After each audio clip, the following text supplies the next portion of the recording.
Ready for me to call to order? Yes. Okay. Good morning and welcome to the Quality Assurance Task Force meeting.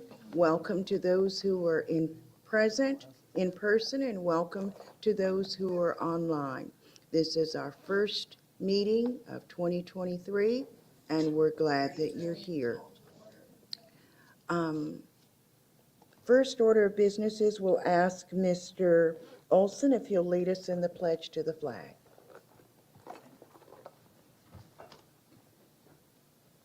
Pledge allegiance to the flag of the United States of America and to the republic for which it stands, one nation, under God, indivisible, with liberty and justice for all.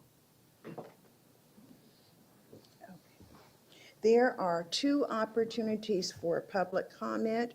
The first will be on action items, and then the second will be after we meet. But first of all, we'd like to have the members of the Quality Assurance Task Force introduce themselves. And I'll start with Wayne, and we'll go down. I'm Wayne Olson, Department of Education, Vocational Rehabilitation. I'm Wayne Olson, Department of Education, Vocational Rehabilitation. Next. Adam Zabritsky, Orange County Public Schools Transportation. I've already introduced myself, Marilyn Baldwin, representing citizens with disabilities. Nika Berry, Citizens Advocate, Non-System User. Okay, and staff? Good morning, Madam Chair. I'm Virginia Whittington with Metro Plan Orlando. And good morning, I'm Norm Hickling, Access Links. Okay, did we get everyone? All right, thank you. The only announcement that I have is that it was an honor and a pleasure to receive the award last year from the Commission for the Transportation Disadvantaged, and I humbly thank you all for the years that I have served as your chair. All right, agenda review, Ms. Whittington. Okay, good morning, Madam Chair and Quality Assurance Task Force members. I want to start with the not so good news.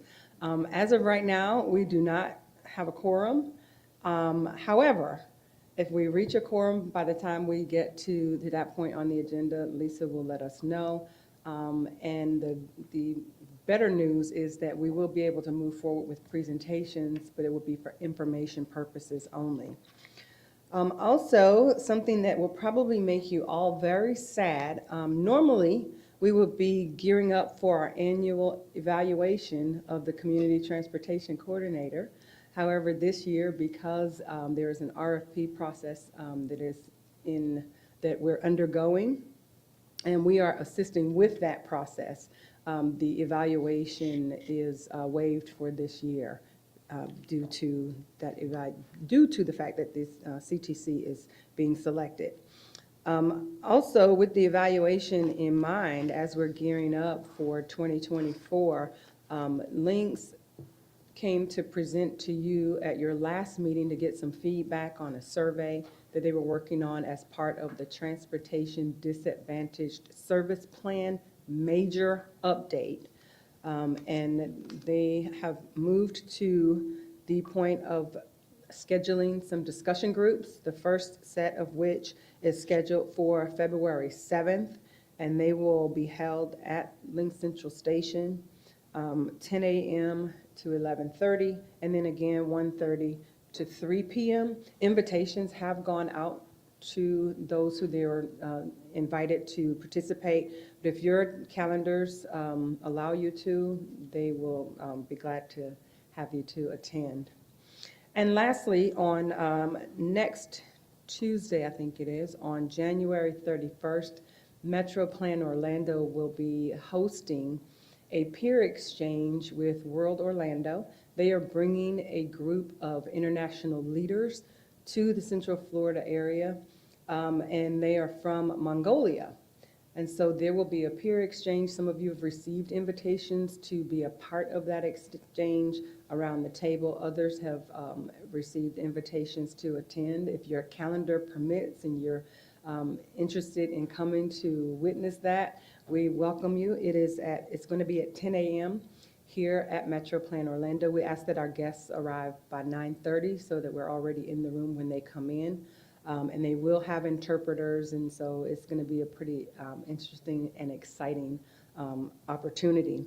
And this is all around disability rights. They have a project in Mongolia where they are trying to resurrect a disability rights law, and they are looking for lessons learned and best practices, and they're coming to the Quality Assurance Task Force and the TDLCB to get that. Madam Chair, the agenda is printed, and we are ready to proceed. Again, with the understanding that everything presented today will be for information purposes, and action will be taken by the full LCB on February 9th. All right. Are there any comments at this time before we move forward? Public comments? Okay, hearing none, we're going to proceed with our action items, and they'll be for information only. And the first one, and most of this is going to be Miss Virginia, so with the committee's approval, I'm going to turn the agenda over to Miss Virginia, starting with Action A, approval of the 2023 QATF membership. Okay, Madam Chair and members, this is something that you all take up each year at the beginning of the year to submit a list of members to the LCB for approval, and that is the makeup of the Quality Assurance Task Force. You'll note that Chad Ballard, who previously represented the medical community, with his departure, Betsy Delano has been placed as a member. And the other addition is Cheryl Stone. She was previously an alternate prior to her becoming a member of the LCB. And so she has also been added as a member for the 2023-24 year. And again, this is for information purposes only. You would establish your committee before moving into the next item, which would be to elect a chair and vice chair. And you are able to do that by consensus if you wanted to do that today. But again, it will be ratified by the full LCB at their meeting on February 9th. Are there any questions so far? What is the prerogative of the board? Would you like to present or discuss a chairperson and vice chairperson? The current chairperson is Marilyn Baldwin. Vice chair is Mr. Wayne Olson. Whatever recommendation you make today by consensus will be presented to the LCB on the 9th for approval. Madam Chair, you have a hand by Ms. Berry. Little blue man in the middle. There you go. I can't hear a thing she's saying. Miss You can't hear me? I know. I- Okay, I'll speak it's not louder. you. It's not you. It's Okay, well, Ms. Berry is wanting to speak on the item of the election of officers. Yeah, and I have a question. Is Chair Baldwin, are you and Mr. Olson willing to continue to serve in your current roles? I'd like to know if Nika might be willing to serve in either one of those positions. I can't speak for Wayne's, but perhaps for mine. I have done this a long time. So what was the answer to my question? Say that again. So the answer to my question then was, for you, Chair Baldwin, you would not like to continue? I would like to Okay, mentor someone else, I think, to do this. okay. would you be willing to consider? And of course, I also am concerned that we don't have a quorum, but I guess we can still make a recommendation. Yeah, via consensus and then take it to the larger board. And if there's no one else that is interested, I would be willing to consider yes. To answer your question. And then I think Mr. Olson is trying to jump in the double dutch game. I would be willing to continue. Okay. So then the recommendation would be, we need a recommendation for chairperson. Mr. I would recommend, are you asking for chairperson? Chairperson. I would recommend that Nika Berry serve as chairperson for the coming year. If she Okay. is so willing, and I think she can do a good job of it. Any other recommendations to take to the LCB? I had another question. Okay. Okay, because after Mr. Olson responded, I just wanted to know if he was willing to serve as vice chairperson or if he was interested in being the chairperson. I'm more interested in the vice chair. He said it with a smile. It's not such a heavy responsibility. Well, either one of you would do an outstanding job. So what I'm hearing is the recommendation, based on consensus, would be for Ms. Berry to become chair, and Mr. Olson would continue as vice chair. And that would be the recommendation that moves forward to the LCB. Ms. Berry, we have not heard, yeah, is that a yes? That, that's a yes. Okay. It's waiting to. Okay, great. All right. So no action on this. We will just take this forward as we move forward in the process. Next is the annual review. Item C is the annual review of the TDLCB bylaws. This is an annual requirement that we would need to ensure that there are no changes that are needed or recommended. So between now and the February 9th LCB meeting, in your review time, if there's any recommendations that you would like to make, any changes that are necessary, please email those directly to me, and I'll make sure that they get rolled in. And the same is applicable to item D, the annual review of the TDLCB grievance procedures. We are required as part of our contractual obligations as the community, we're the DAPA, we're the designated official planning agency, to have a set of grievance procedures that are in place. They are in your agenda packets at tab 3. These procedures have not changed in as many years as I have been a part of this process, but I'll tell you, they will look a little bit different when you see them in the next agenda, because we're going to change that form into one that is a PDF form that is editable, so that they'll be able to type directly into it. So that would be the change that you'll see. But any other changes that you would like to recommend, again, email those directly to me, and I'll ensure to get them incorporated. Moving on to item F, Madam Chair, if you're okay. Moving on to item F, this is the membership certification for the Transportation Disadvantaged Local Coordinating Board that will be going forward to the Metro Plan Orlando Board. The board will take action on February 8th, and you'll note that the Osceola County representative or elected official is highlighted because we are taking a guess as to which of those two will be appointed. We should know within the next day or so, and as this moves forward to the Metro Plan Orlando Board, either Commissioner Castano or Commissioner Janer will be appointed, and it may be that one is the designated appointee and the other is the alternate. But the rest of the members are members that are in good standing and will be presented to the Metro Plan Orlando Board for approval. I will call attention to the for-profit operator that is currently vacant.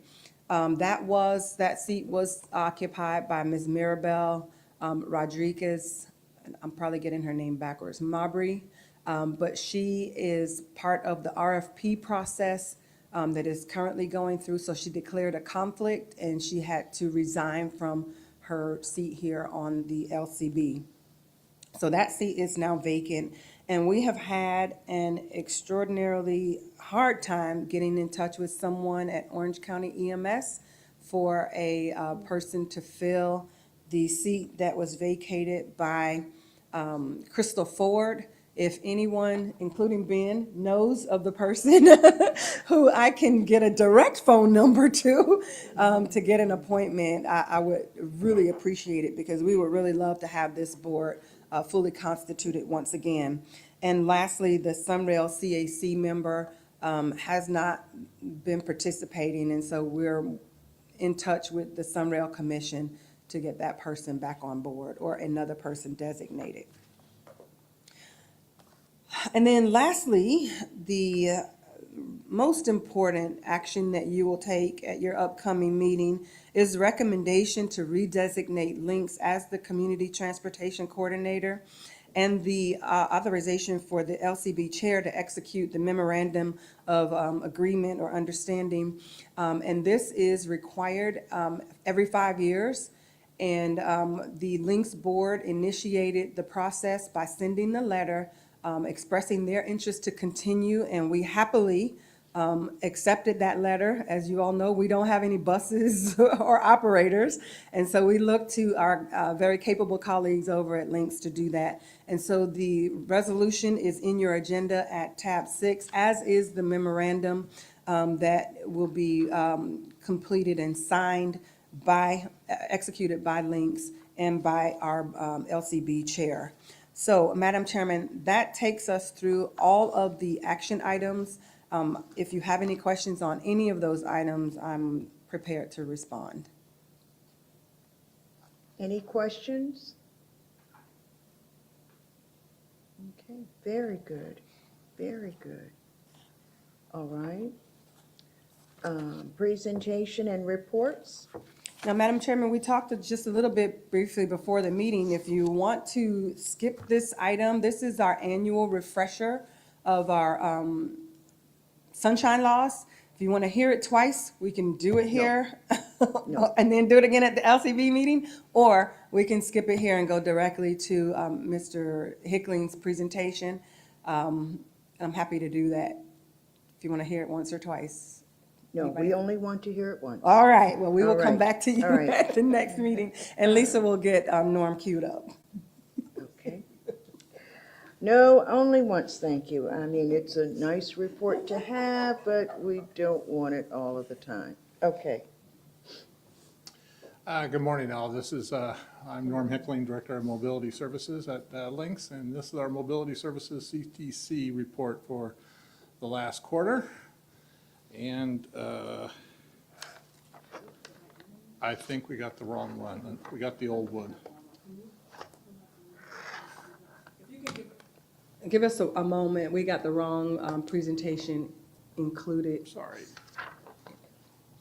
That reused slides. I could give it again. I did it right. Just No, I roll. think we've got some better stuff in there, right?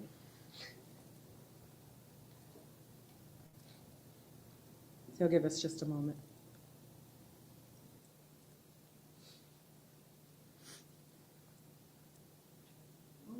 There we go. Perfect. Excellent. I like that one too. All right, so once again, CTC report. Have a brief overview of just kind of what's going on and everything. Access links demand, kind of give you an idea of how many trips we were performing, what our performance has been, especially in the call center, and then the customer service activity. Some challenges that we continue to face, and some things that we've been talking about, and some process improvements that we're trying to put in place to improve service, and then some topics of interest, and some of those that we've already talked about. So, well, with that. Okay.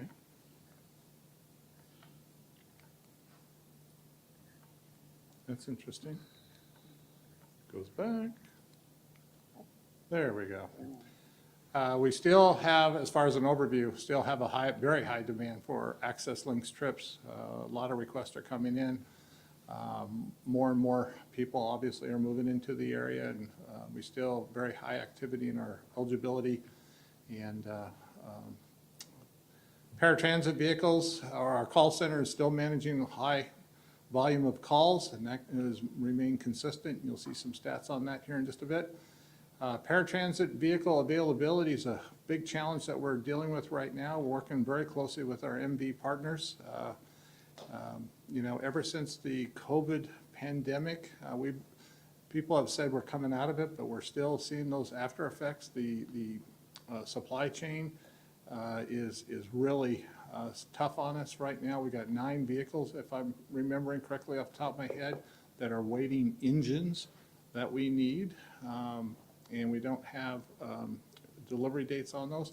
So any kind of parts, whether from a lens to a light bulb, and in some of these cases we tried to buy in bulk, and that has helped out, but when you get like an engine, you just can't have 9 engines laying around just waiting for one to go out.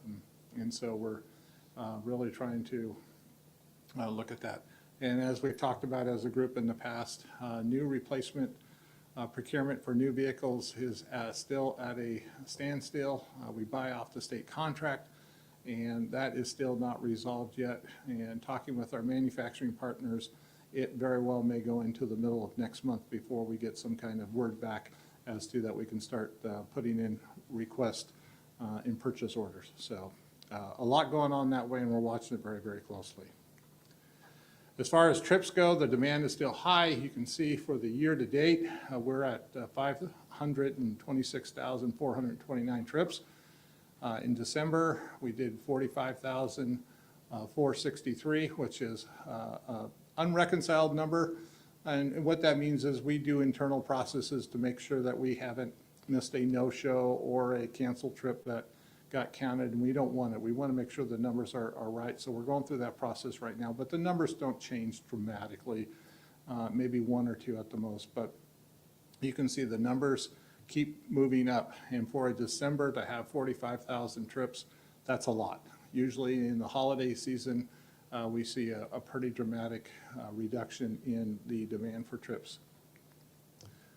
But working with our MB partners and everything, the on-time performance is at 86%, which is a real credit to the teams working together. A lot has to do with getting more drivers out there and keeping the vehicles that we do have available out there on the road, but more drivers, more vehicles out on the work, more people that we can pick up and be there very close to that 90% goal that we have for our on-time performance. Call center, still a lot of calls. In December, I got 56,537 calls came in. A tremendous amount of effort being done by our MSRs and the supervisors to continue to manage that number of calls coming in and take care of the requests from different individuals. And so I'm real proud of them. The average speed of answer for all the calls that came in December was at 2 minutes and 10 seconds. Still a high number of calls that each agent is having to take each day at 62. So they're working hard. They're working hard for the money that they make and et cetera. So again, very, very proud of them. The challenges that we talked about already is the replacement and expansion of our aging fleet. We run vehicles at about 40,000 miles a month. So you can imagine that with that much effort and that much time out on the road, things break, things have the opportunity to need to be replaced, and just getting the parts and making sure that the service comes in. And you know, like, we don't really have a body shop. So anytime we have a vehicle that gets, say, rear-ended, we have to go into a body shop, and they're short-staffed, and we're kind of held up for them too. So it's becoming there's a real chain reaction that's going on as far as getting our vehicles, and I'm sure the school district is suffering from the very same thing that we're talking about here. So scheduling of trips, with the high demand that we have and everything, we're trying to do better in scheduling of trips. I know we've had complaints. I know the chair has even brought up where some of the routing of the trips doesn't seem like it's making sense. We are trying to address those the best that we possibly can. And I'm going to talk a little bit about some of the new software that we're putting in, which we're having some issues with right now. And then we're trying to address the call center demand and trying to keep those call wait times down is to a minimum that we possibly can, and trying to have it so that the folks that are calling in to find out where their vehicles are at, we can answer those as quickly as possible and get on to getting somebody's reservation taken care of. So a lot of challenges out there right now, and teams facing them, but they're wearing down. Process improvements, implementation underway to Trapeze System version 21. That's our software that does all the, controls all the reservations, takes all the reservations. That is what the MSRs, the mobility services reps, when you call in and ask for a reservation, that's what they're working with to type in. On Friday night, we started that implementation process to upgrade to this new version 21. We continue to work on that. I had called Virginia yesterday to let her know what we were having some implementation issues, that the system was working extremely slow. We're still encountering those problems. We were up all night and into the morning this morning trying to rectify those issues, and we continue to work with the Trapeze group to try to rectify those. There's something in the system right now that it's just not working to the level that we expected it to when we went for this upgrade. We've been spending months to get prepared for this.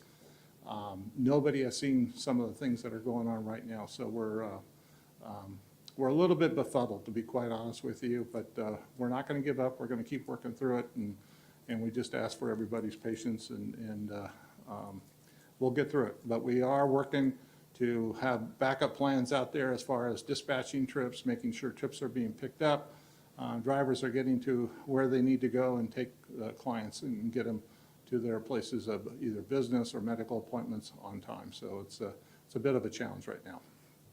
Customer contact system, because of the issues that we've been having with the Trapeze system, we've put that out to February 7th. So that customer contact system was to be done at noon today, but discretion was the better part of valor.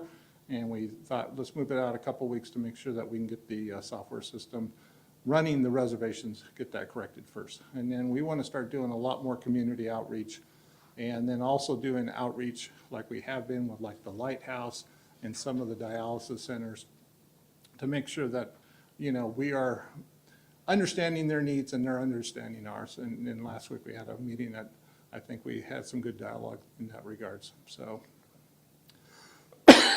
excuse me. Some topics of interest. It's already been mentioned about the RFP. That's currently in ongoing. And, but we did have a FDOT 2022 vehicle inventory review, and we met with compliance on that. We had a fiscal monitoring audit that came down from the state, and we had just very positive results. Only had 3 suggestions, and those are not findings. Those are not things we have to correct. They just had suggestions from a business standpoint that might be of help for us, and so we're considering those. So it was a very, very positive result.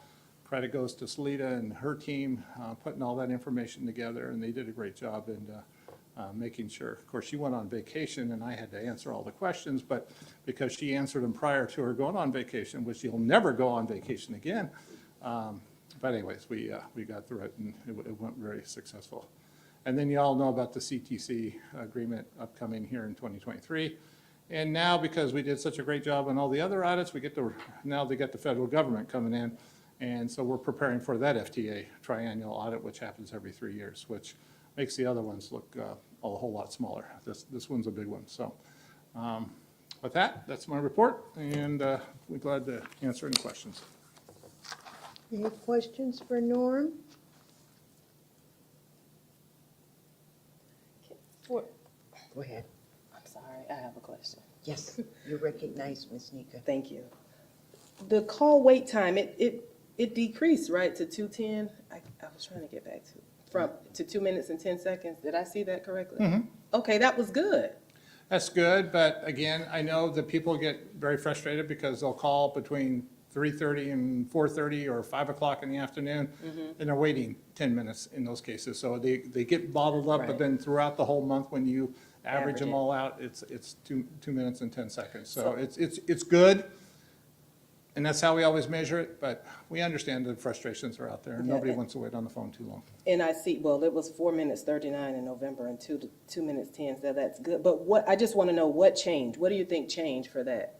Because that's significant from November to A December. lot of it is having the drivers out there. A lot of it comes in, like 60% of our calls are really coming from, not 60%, excuse me, more like 45% are ETA calls. Where's my trip? Where's my trip? Where's my trip?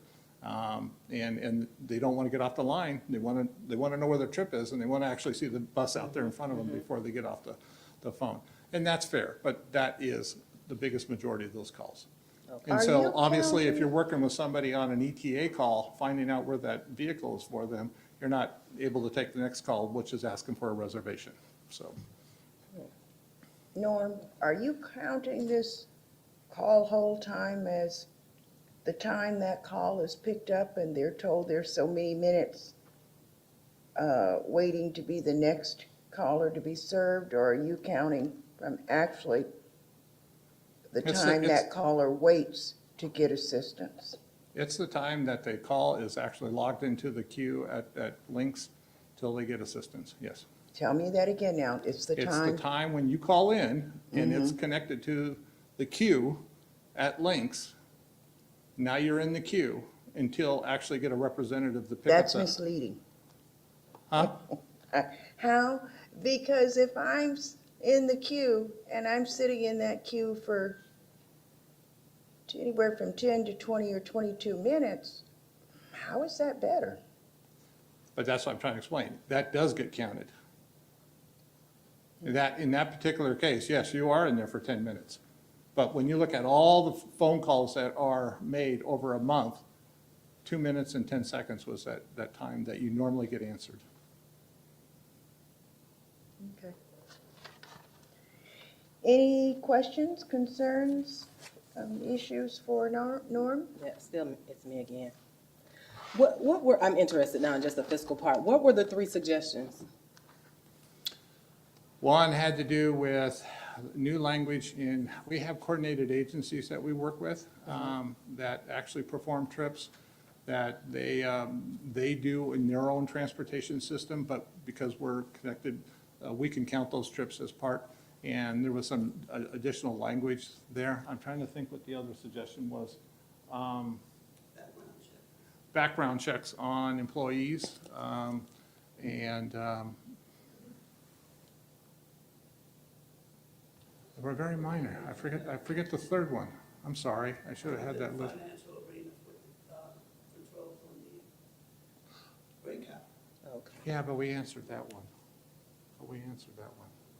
And we were able to answer the one on the background checks because we do a DMV review on all the employees. So we know if somebody's had an issue and everything like that, so. And you do it periodically? Yeah, they do it Okay. almost, for sure monthly. Okay, so that's Okay. good. And that's good, though, there were positive results from the fiscal monitoring. Were there any findings? It says No, positive no results, so findings. no findings? No, it's just the suggestions. Awesome. And again, it Okay. was like language, make sure that, you know, in the transportation for disadvantage example of a contract, we have certain clauses in there. Could you just make sure that they're worded similarly in your contract, and which we did, and we do, so, yeah. Thank you, that's Okay. it for me. Perfect. Someone else? No? Okay, very good. All right, general information, tab 7, summary of public comments. You'll receive during our TD workshop, November the 30th. And let me go back and say that we are working on our ad hoc. The quality assurance, The Working Quality group. Assurance Working Group. We met last week and we continue to look at ways that we can work on some of the issues that were brought up by our writers at the annual public hearing. And We will report back later once we have some concrete suggestions to bring forward. And we are also very pleased that Lynx brought some other members of their team present so that we can all be in the same room and hear the same questions and answers together. You have legislative priorities of 2023 and positions. Our QATF meeting schedule, the approved QATF 2023 Metro Plan Orlando board and committee meeting schedules, and the 2022 attendance record. And then there are list of upcoming meetings. Metro Plan Orlando board meeting will be Wednesday, February the 8th at 9 a.m. The Transportation Disadvantaged Local Coordinating Board meets Thursday, February 9th at 10 a.m. Both of those meetings are here. The Commission for the Transportation Disadvantaged Business meeting is Tuesday, May 15th at the Burns Building Auditorium in Tallahassee, Florida. Oh, hold on a minute. And are there any persons online that would like to speak? There are no hands raised on the virtual side, Madam Chair. Thank you. Any committee members that would like to speak about anything? And I would encourage you, as I'm leaving as chair, to use this as a time to bring to us any information about your agency or information that you think would be helpful to our transportation disadvantaged community. Any comments? All right, then hearing none, I would like to entertain a motion that we adjourn. By consensus. All right, very good, thank you. Mika, congratulations. I know I'm turning this over into very good hands, and I'm here if you need any assistance. Norm, I'm not going away. If you think that, I'm just changing positions. I'll still have my questions.